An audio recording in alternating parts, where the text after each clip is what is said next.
ریحان ایک خواب دیکھنے والا نوجوان تھا۔ وہ ہمیشہ سے کچھ بڑا کرنا چاہتا تھا، کچھ ایسا جو اس کی زندگی کو بدل دے اور اسے دوسروں سے منفرد بنا دے۔ ریحان کا دل کتابوں اور کہانیوں میں بسا رہتا تھا۔ وہ اکثر راتوں کو بیٹھ کر ستاروں کی طرف دیکھتا اور سوچتا کہ دنیا کتنی وسیع ہے اور وہ کہاں کھڑا ہے۔ اس کا خواب تھا کہ وہ ایک دن ایسا کچھ کرے جو اسے دوسروں کی نظروں میں نمایاں کر دے۔ ریحان کا تعلق ایک چھوٹے گاؤں سے تھا جہاں زندگی بہت محدود اور روایتی تھی۔ لوگ اپنے اپنے کاموں میں مشغول رہتے اور نئی سوچ کو اکثر نظر انداز کر دیا جاتا تھا۔ لیکن ریحان کی ماں اسے ہمیشہ حوصلہ دیتی تھی۔ بیٹا، تمہارے خواب بہت بڑے ہیں اور میں جانتی ہوں کہ ایک دن تمہیں اپنی منزل مل جائے گی۔ ایک دن ریحان کو ایک موقع ملا۔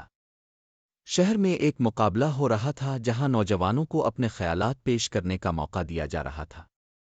ریحان نے سوچا کہ یہ اس کے خواب کو حقیقت بنانے کا موقع ہو سکتا ہے۔ اس نے اپنے خوابوں کو ایک کہانی کی شکل دی اور مقابلے میں حصہ لینے کا فیصلہ کیا۔ شہر پہنچ کر ریحان کو پتہ چلا کہ مقابلہ بہت سخت تھا۔ وہاں ملک بھر سے ذہین اور باصلاحیت نوجوان جمع تھے اور ہر کسی کے خیالات منفرد اور دلچسپ تھے۔ ریحان نے خود کو کمزور محسوس کیا، لیکن اس کی ماں کی باتیں اسے یاد آئیں۔ یاد رکھو، خواب دیکھنے والے ہی دنیا کو بدلتے ہیں۔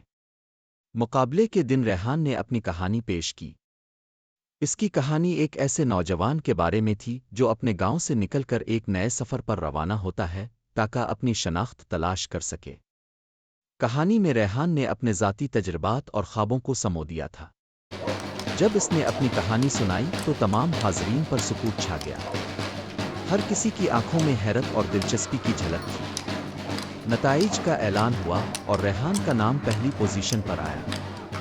اسے یقین نہیں آ رہا تھا کہ اس کا خواب واقعی سچ ہو گیا ہے۔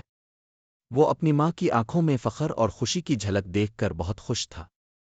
اس دن ریحان نے یہ سیکھا کہ خواب دیکھنا آسان ہے، لیکن انہیں حقیقت کا رنگ دینے کے لیے محنت، عزم اور حوصلہ درکار ہوتا ہے۔